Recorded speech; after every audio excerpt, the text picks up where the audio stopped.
very exciting topic that is given is about Education 4.0 on the lines of Industry 4.0. The entire industry today is talking about Industry 4.0 and its implementation. Thank you, Nishaji, for making this happen, that I should be here.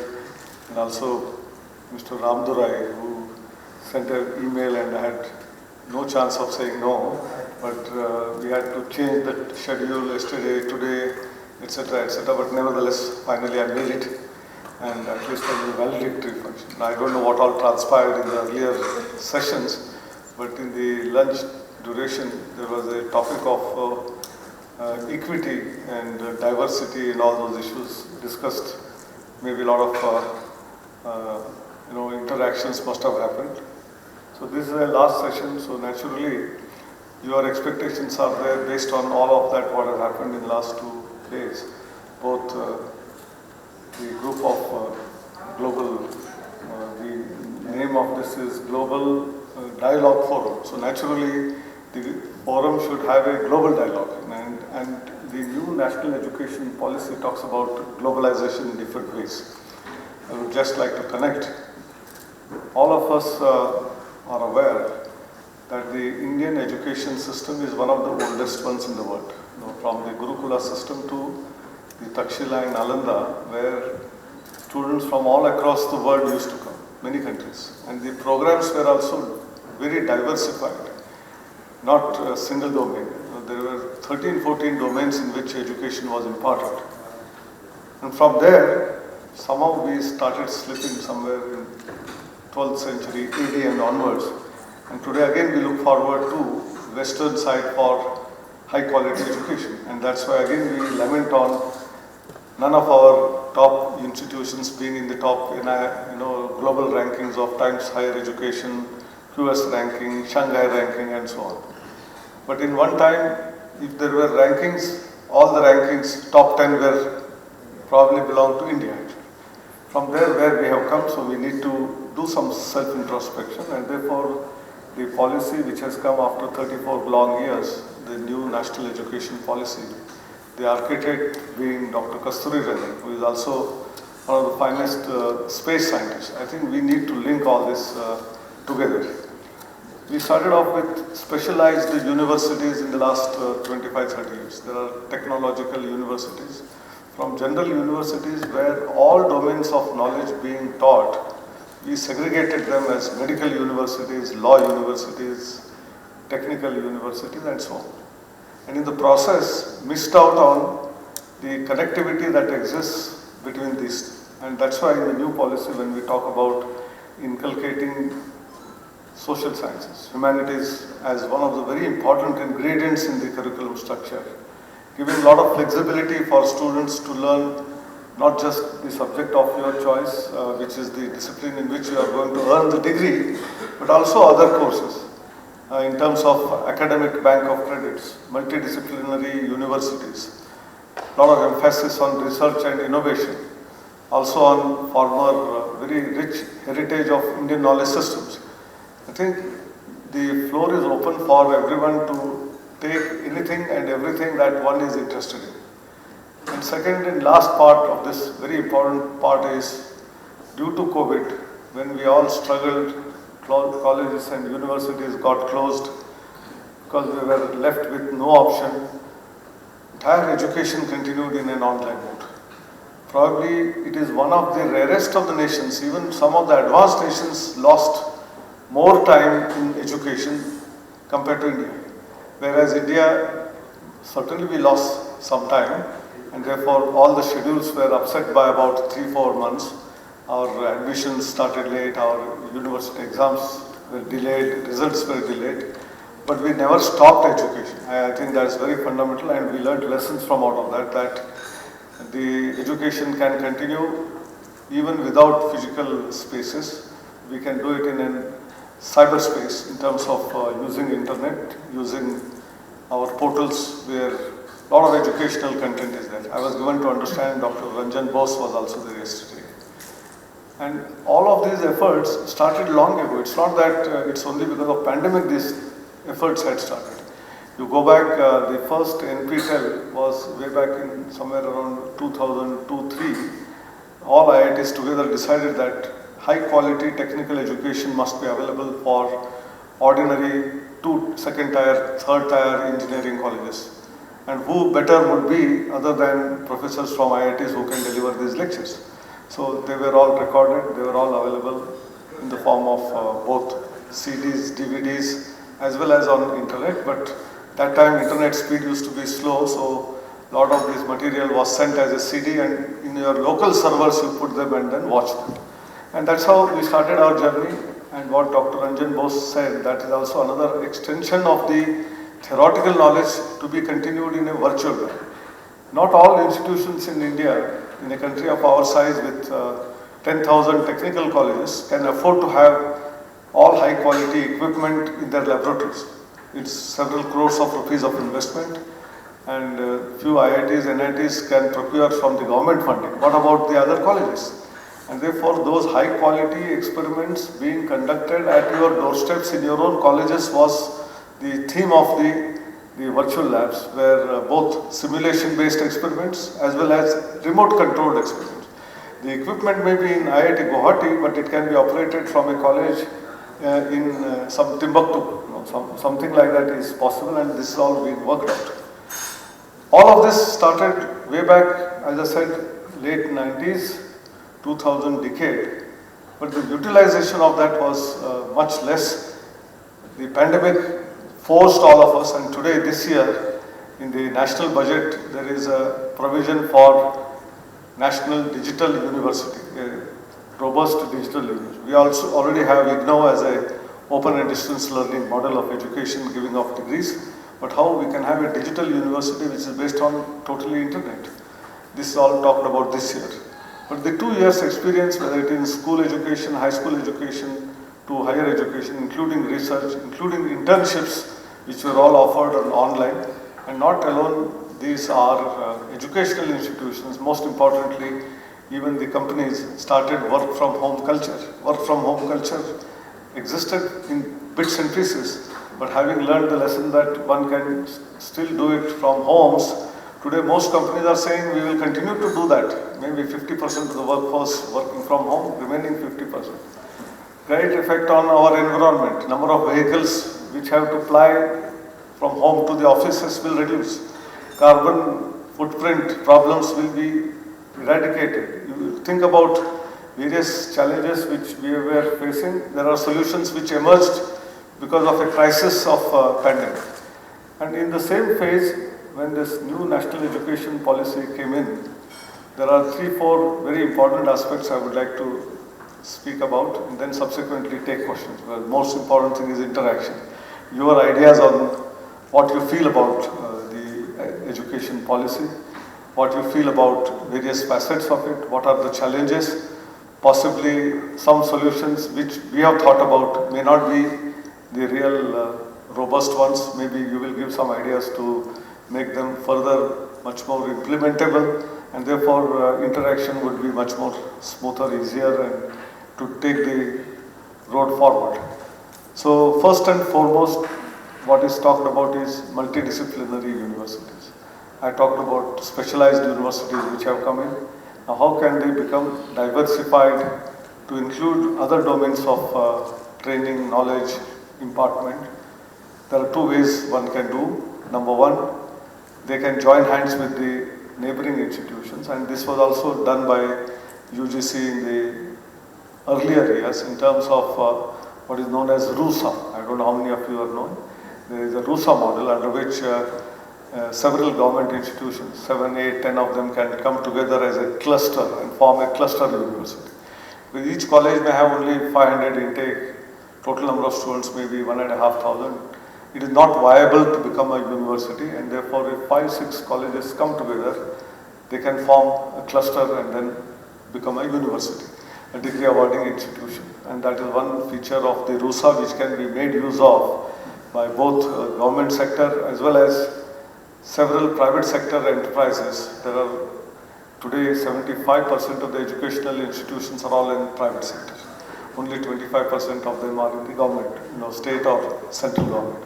and how same trust societies, colleges can become one set of one set of institutions coming together and becoming a university is a very easy possibility, which is being empowered by regulations both from UGC and AICT. That's why we are talking about merging of institutions. They may physically be still located in respective places, maybe 5 kilometers apart, 8 kilometers apart. You make the timetable in a manner that a student of science in, say, X college will take a course on humanities and social sciences from a Y college in the same city or town with another campus. The timetable is made in a manner that a student do not have to travel on the same day from one place to the other place, otherwise put pressure on the transport system as well as the time consumed. But Monday he will do science classes in X university and does humanities and social sciences course in the Y college on the Tuesday, and Wednesday he will come to another one where management education he can get. All these are possibilities. The possibility of the MOOC platform which I refer to, which is already there, extension of the NPTEL, and indigenous Indian MOOC platform called SWAYAM, Study Webs for Active Learning by Young and Inspired Minds. This is the long form of that SWAYAM, and in Sanskrit, in Hindi, in most of the Indian languages, SWAYAM is self. So self-learning methodology of getting the best from anywhere, by anyone, anytime, any device is a possibility today because of the internet. And therefore a student in Nagaland can take a course of IIT Madras, a student in Jammu Kashmir can take a student of IIT Bombay, and so on and so forth. And similarly, from even a course from JNU in humanities and social sciences or economics can be taken by a student in some remote village of Karnataka or in Tamil Nadu. These are absolute possibilities with the empowerment of permitting earlier 20% of the credits through this portal, and we have extended to 40% now. So if a university has a program with 100 credits, 40 of them can be taken from other institutions anywhere in the country on the SWAYAM platform, or by going to an educational institution, maybe one semester you spend in another college or university and come back and take the remaining courses from your own university. So a lot of exchange of students, a lot of exchange of ideas.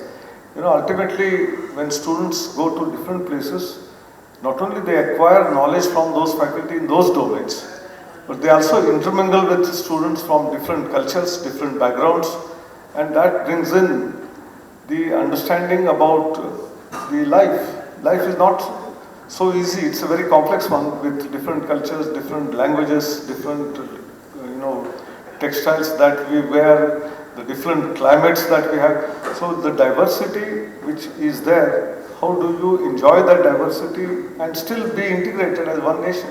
I think this spirit will be imbibed by students if they move from one place to other places. Our Prime Minister often has been talking about one very interesting scheme called Ek Bharat, Shresth Bharat.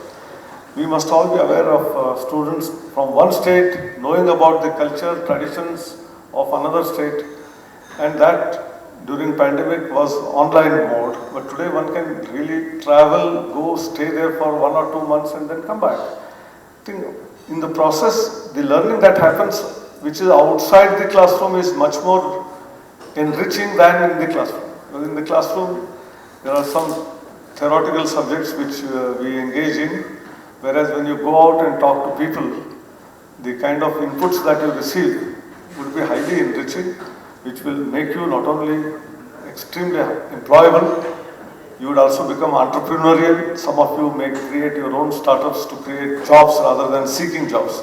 I think all these possibilities have become great realities through the use of technology, and that's why, again coming back with the point with which I started, was Industry 4.0 is the extension of Industry 1 to Industry 2 to Industry 3 to 4, where started with mechanization, started with automation, started with use of technology, Internet of Things and all that in the manufacturing sector. In the education sector, today starting from Education 1, if you go back to Gurukula system to earliest universities when the teaching was probably oral or in the blackboard using chalk and talks principle went on to have different technology embedment. Overhead projectors came in. We have LCD projectors came in. Computers and PPTs came in. And today we don't have to have any of these things, and simply an internet is an enabling one.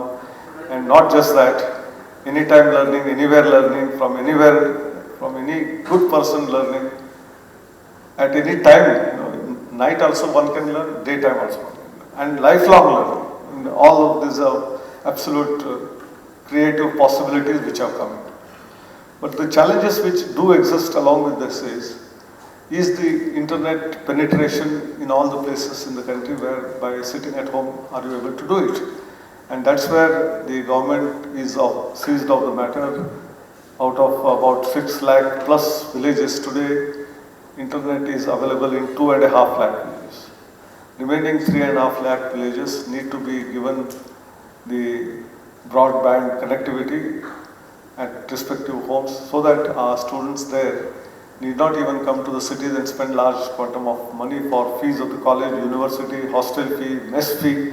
By staying at home, high quality education from the best of the faculty can be had at their homes. And we have covered near 40-50% of the population, maybe remaining population can be covered. But at the same time, along with multidisciplinary education, a very important feature which has come out is multiple exit, multiple entry into the system.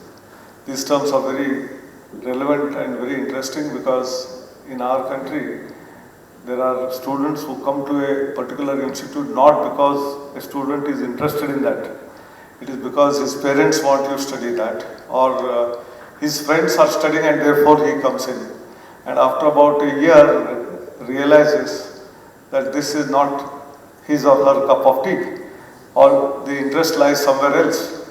And in this domain, there are two distinct possibilities of, because of the choice-based credit system, because allowing humanities and social sciences and other courses to be taken along with your normal routine courses, which will engage a student in a topic of interest, as well as one which is thrust on him by his parents and colleagues, and that makes the life better.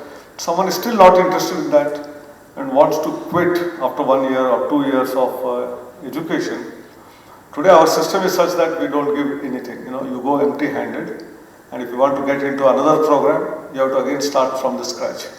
So famously, normally either this way or because of some difficulties in the family, the income of the family suddenly got crashed because of death in the family or some challenges, transfers, so on and so forth. Someone leaves the college after 1 or 2 years and wants to come back after a couple of years.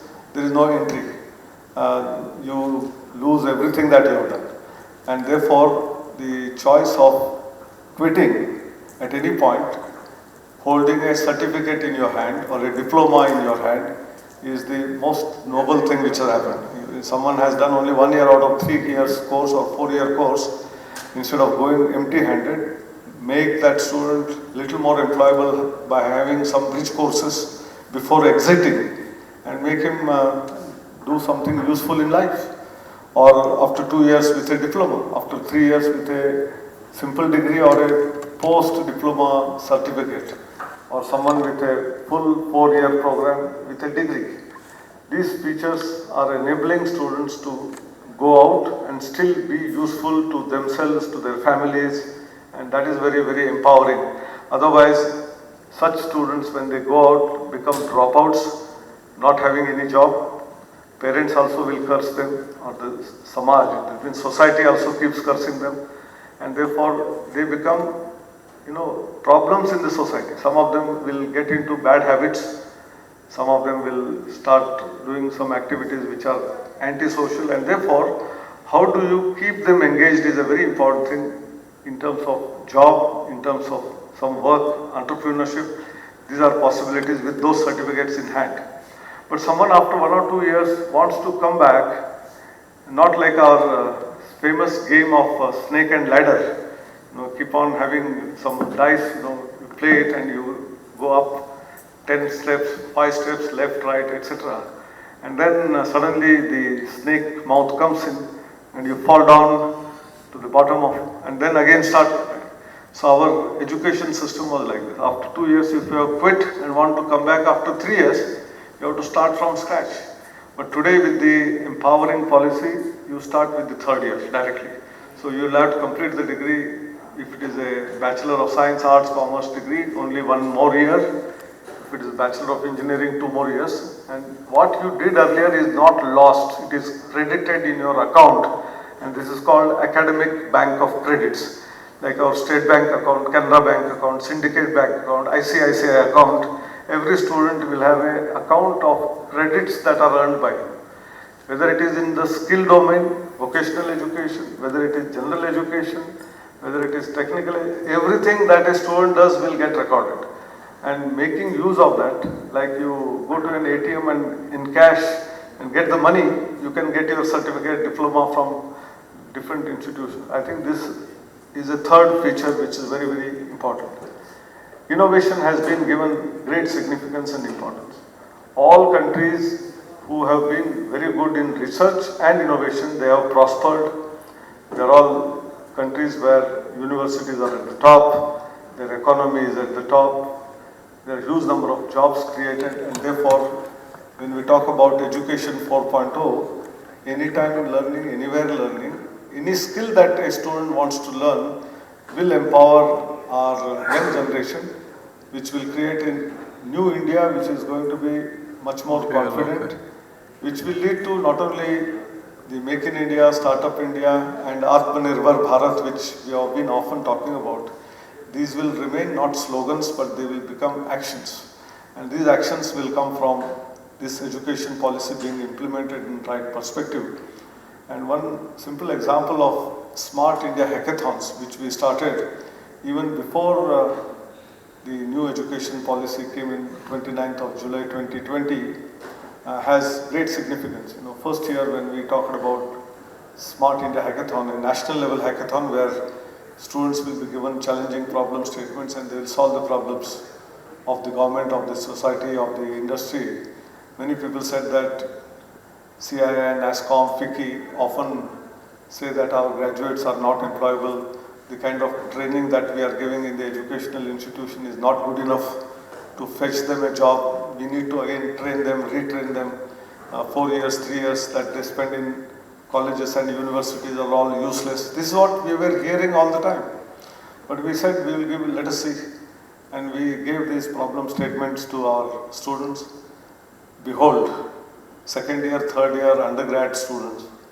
They came with brilliant out-of-the-box ideas to solve those challenges which even the government departments, even some of the top, like ISRO, DRDO, they had not solved. Such problems were thrown at our students, and they gave some typical ideas which may be working, may not be working, but they have some innovative thought process. And when they were allowed to work for 36 long hours non-stop under mentoring, some of them succeeded, not all of them of course, and the prize winning ones were taken up by those organizations for implementation in their organizations. It means scientists in those institutions was not possible to be done, was done by our undergrad 2nd, 3rd year student.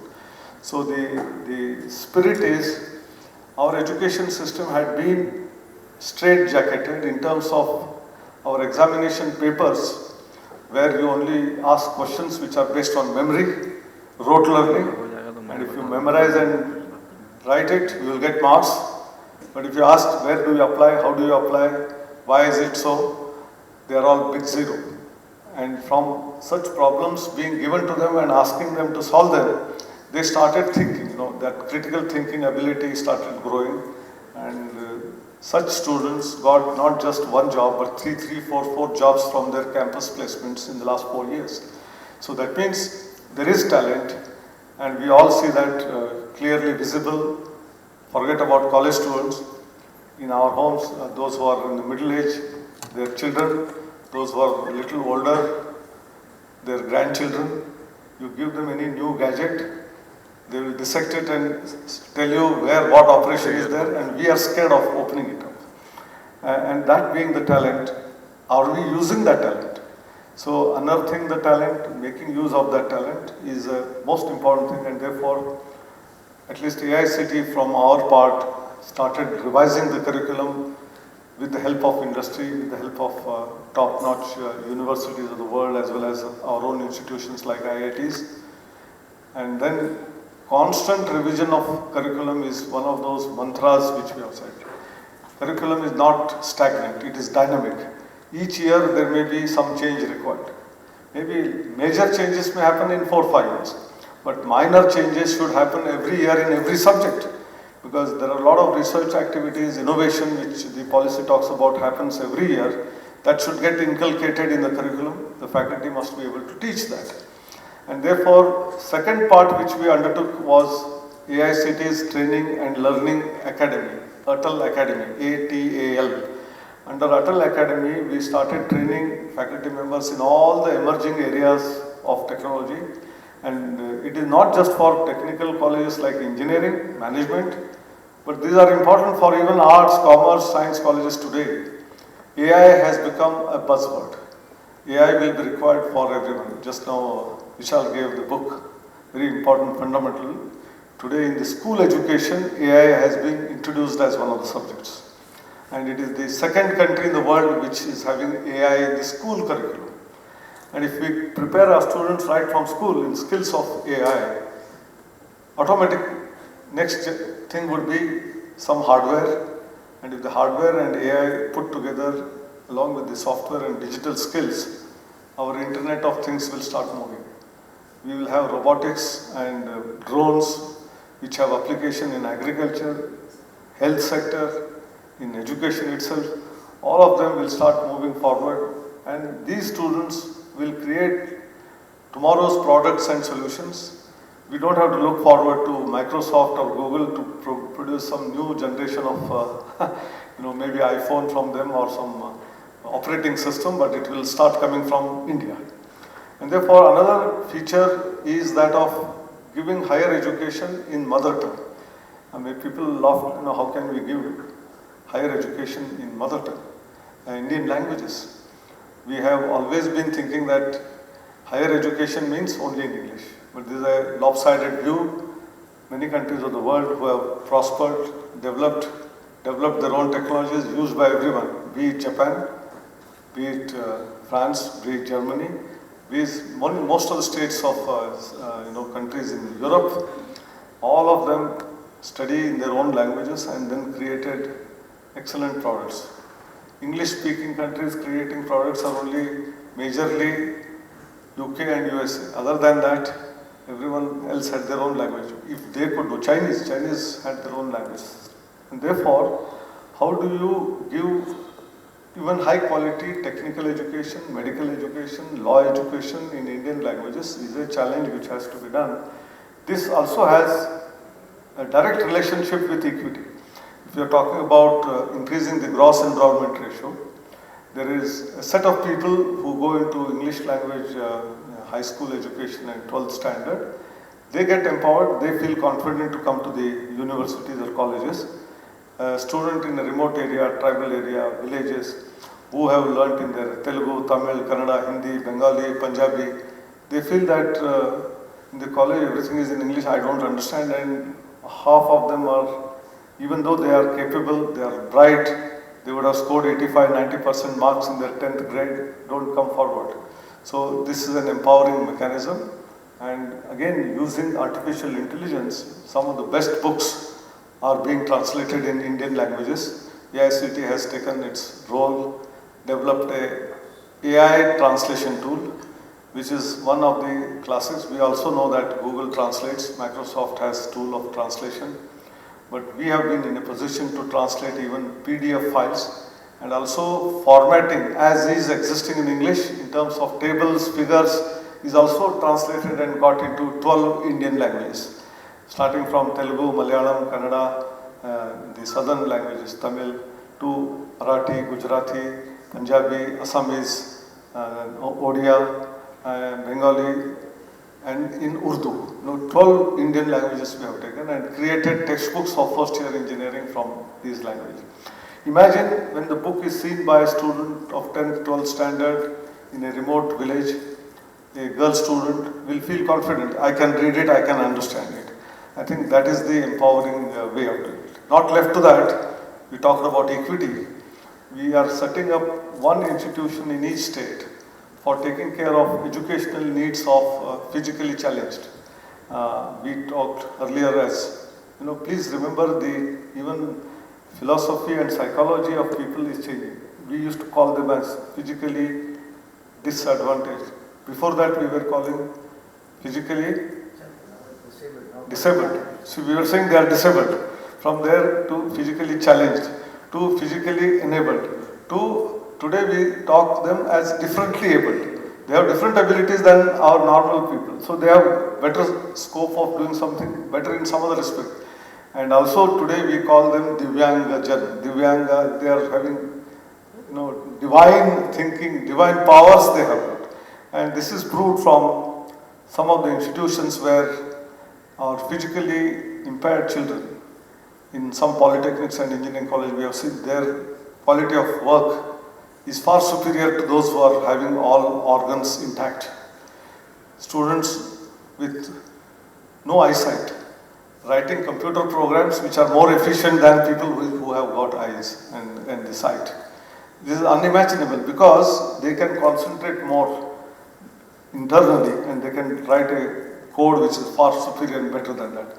Therefore, we are going to set up in each state one institution by funding 5 crore rupees, where every variety of Divyangjan, maybe even dyslexic children, special learning disability children, people with disabilities or because of hand, leg or some problem here, their hearing impairment, all of them require different type of training, different types of educational tools, technologies to make them learn. And this is what we are going to create in the next 2 years. I think this is what the new education policy, when we talk about empowering everyone, the last man is having all the features to make a vibrant India, very confident India, a Atmanirbhar Bharat. I think, thank you. I stop here and you can ask questions and then we will have a lot of interaction. Thank you.